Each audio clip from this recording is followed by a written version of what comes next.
ಚಿಂತಾಮಣಿ ತಾಲೂಕಿನಲ್ಲಿ ಜೋರು ಮನೆ ಕುಸಿತದಿಂದ ತಪ್ಪಿದ ಭಾರೀ ಅನಾಹುತ. ತಾಲೂಕಿನ ಚಿನ್ನಸಂದ್ರ ಗ್ರಾಮದಲ್ಲಿ ಮನೆ ಕುಸಿತ. ಕಳೆದ 2-3 ದಿನಗಳಿಂದ ತಾಲೂಕಿನಾದ್ಯಂತ ಜೋರು ಮಳೆ ಆಗುತ್ತಿದ್ದು, ಭಾನುವಾರದ ರಾತ್ರಿ ಬಿದ್ದ ಮಳೆಗೆ ಮನೆ ಕುಸಿತದಿಂದ ಭಾರೀ ಅನಾಹುತ ತಪ್ಪಿರುವ ಘಟನೆ ತಾಲೂಕಿನ ಚಿನ್ನಸಂದ್ರ ಗ್ರಾಮದಲ್ಲಿ ನಡೆದಿದೆ.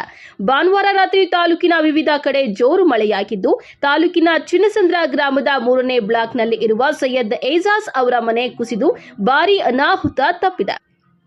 ತಡರಾತ್ರಿ ಮನೆಯ ಒಂದು ಕಡೆಯ ಗೋಡೆ ಕುಸಿದು ಬಿದ್ದ ಹಿನ್ನೆಲೆಯಲ್ಲಿ ಮನೆಯಲ್ಲಿ ಇದ್ದ ಸೈಯದ್ ಏಜಾಜ್ ಅವರ ಪತ್ನಿ, ಮಕ್ಕಳು ಹಾಗೂ ಅವರ ತಾಯಿ, ಅತ್ತೆ ಪ್ರಾಣಾಪಾಯದಿಂದ ಪಾರಾಗಿದ್ದಾರೆ.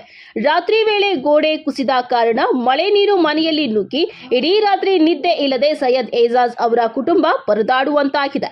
ಮನೆ ಕುಸಿದಿರುವ ಘಟನೆ ತಾಲೂಕು ಪಂಚಾಯಿತಿ ಹಾಗೂ ಸ್ಥಳೀಯ ಗ್ರಾಮ ಪಂಚಾಯಿತಿಗೆ ಮಾಹಿತಿ ಬಂದ ತಕ್ಷಣ ಸ್ಥಳಕ್ಕೆ ಅಧಿಕಾರಿಗಳು ಭೇಟಿ ನೀಡಿ ಪರಿಶೀಲನೆ ನಡೆಸಿ ಮುಂದಿನ ಕ್ರಮ ಕೈಗೊಂಡಿದ್ದಾರೆ.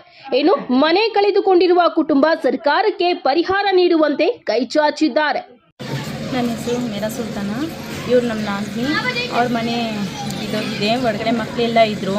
ಅವ್ರನ್ನ ಅಮ್ಮ ಅಪ್ಪ ಅವರೆಲ್ಲ ಇದ್ದರು ಮನೆಯಲ್ಲಿ. ನನ್ನ ಚಿನ್ನಸಂದ್ರ 3rd ಬ್ಲಾಕು. ಅದು ಮನೆಗಿದೆ. ಏನಾನ ಸರ್ಕಾರದಿಂದ ಇದು ಮಾಡಿಕೊಡಿ ಸ್ವಲ್ಪ.